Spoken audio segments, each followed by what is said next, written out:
Hello everybody and welcome to JND Review. Today we will be reviewing the Devil May Cry 4 Players Kai Dante figure.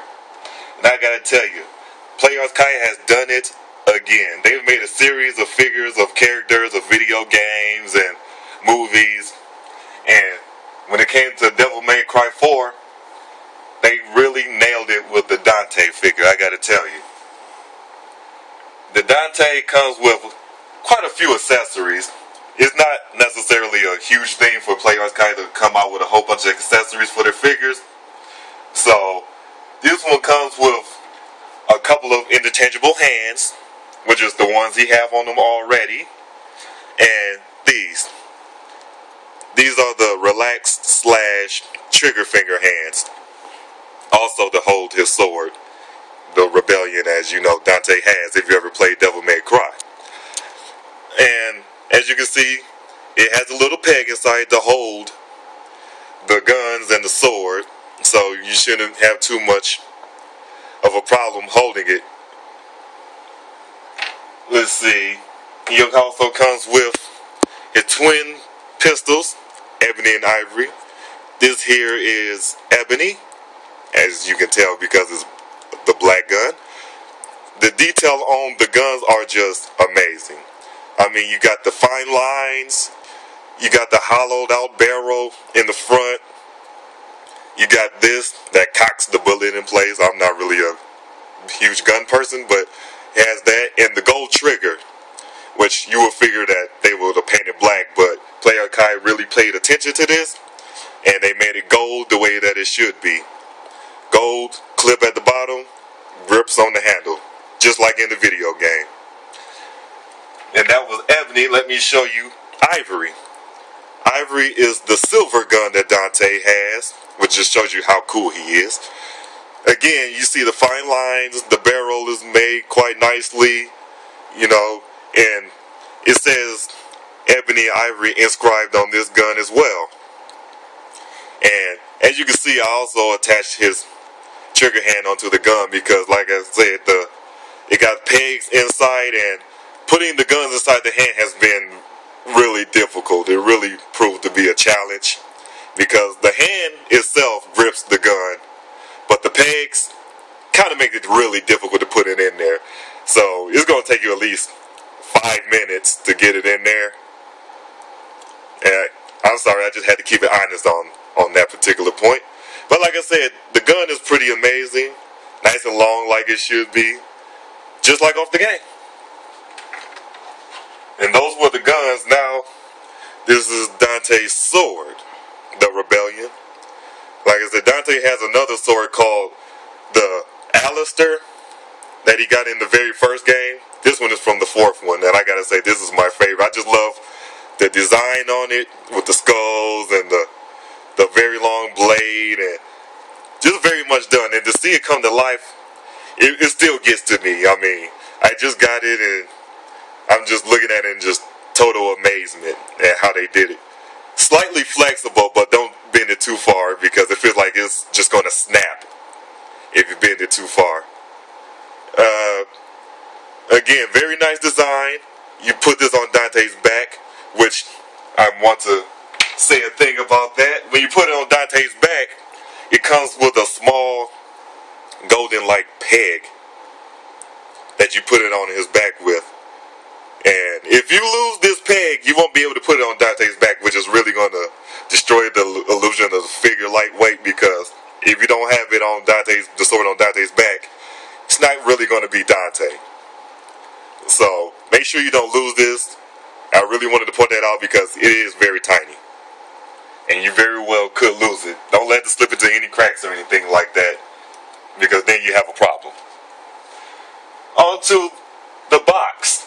I love the box. I really wanted to point out the box because it's a very nice design. Just show you how Players Kai does it.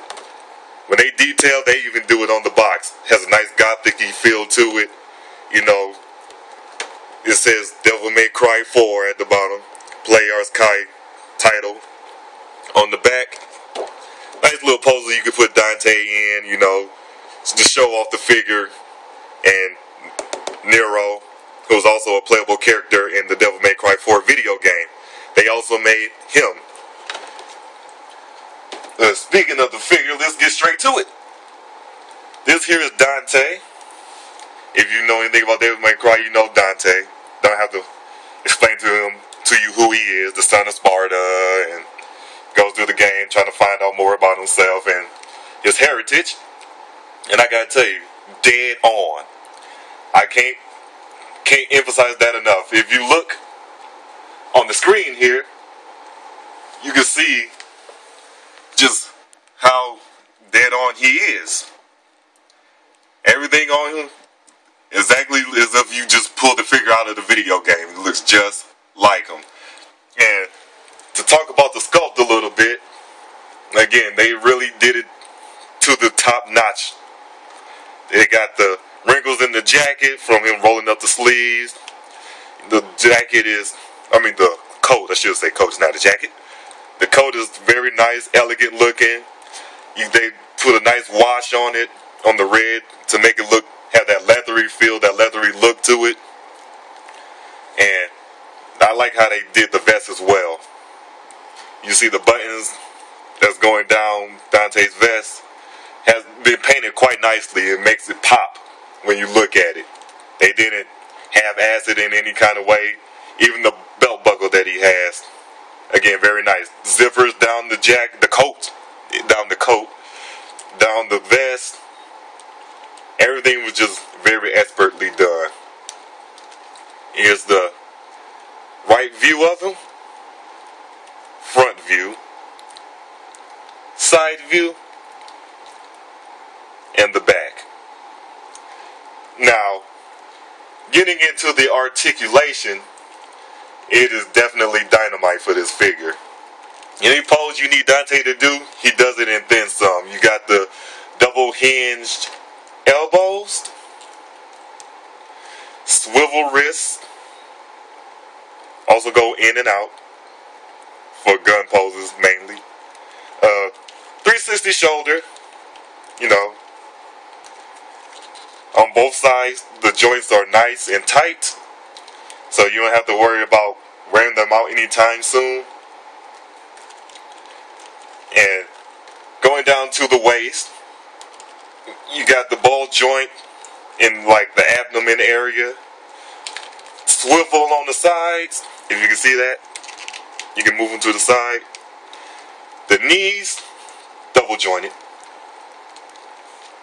Make them do a running pose if you need to, like this. And move the leg outward. And you can move this way as well. And what I love about the sculpt, like I said, is on the chaps, there's a little piece right here that when you move up, it gives way, so that the leg can take the pose that you need it to take. And even down to the boots, there's this nice little area right here. And just to look at the sculpt, I like how the stitching is right here on this red area of the chaps. But when you move the boot, which goes up and down like this, still doesn't block any posability that you would want to put them in. And the foot goes 360, swivels side to side, and the boot at the bottom is also very nicely detailed. Like I said, PlayArt's Kite spared no expenses on how they did this figure in the articulation and sculpt. It's nice to see a figure come hand in hand that type of way. But like I said, another thing I wanted to point out as far as articulation goes is the jacket. The jacket has a hinge, if you can see that on the inside. Has a nice little hinge to make the coat go up and down. When it comes to the posability, I tell you, the coat does not get in the way at all. You can make them do a running pose, such as this one, or you can just make him stand like he's just blowing in the wind. Either way it go, amazing articulation. Another thing I wanted to talk about was the back of the jacket. Like I said, you could take the sword Rebellion and you could pose it on his back. And the way you do this, if you look at it, there's really no holes to put it in. However, this middle button in the back of the coat, you can just pluck that out. Do it.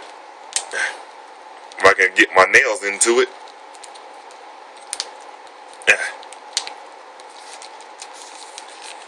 This comes right out, and you can take the gold piece that the Rebellion has in it, and you can put it right in this hole. And this is the button. Once again, you don't want to lose that. And you take the Rebellion sword. Let me sit Dante down first. And like I said, you can just throw Dante on the desk and he just stands. That's how amazing the stand is on this figure. But back to the sword. You put the piece that I was talking about inside the hole. I don't think this is the right side. Let me flip it over. You take it and you put it inside the hole. Actually, that was the right side. Take this back out. Put it inside the hole, and you put it into Dante's back, like such. And the thing I like is, if you do like this, the sword will not fall out. And I don't even have it all the way in. If you can see, move the arm out the way a little bit. It's not even all the way in. The sword does not fall out at all. Very tight, very snug. At the same time, while you're doing this, make sure, like I said, you don't lose this, which is the button that goes in the back of Dante. So if you take it out, so if you decide to take it out, you decide to pose it on his back, make sure you keep this, like I said, very important. I mean, I'm a stickler about little small things that you can lose. So, you might want to keep that in place, where you know where it is. But like I said, that was the figure for Dante. I'm going to leave the sword on his back because he's just kick-ass. That was the figure on the Dante. And like I said, amazing sculpt. Looks just like he do off the video game. And he has everything he needs. He has his twin pistols, Ebony and Ivory. He has his sword, the Rebellion. Interchangeable hands. And of course the peg that holds the sword. Very important that I mention that. Do not lose those. And see if I can get them in a quick pose for you. Just to show off a little bit of the posability. I'm not trying to play with the figure on you, but let's see. Just put it like that. Just an idea of how good the figure poses. Let me see if I can get him in the camera directly. There we go. Like I said, this figure you definitely won't find at retail price anymore. You're definitely going to have to pay top dollar for it.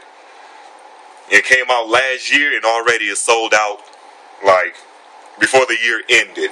So if you want this figure, getting the figure wasn't no problem for me, because that's just because I had to have it. But the price will definitely jar you a little bit if you want it. But if you get it, you will not be disappointed in any kind of way.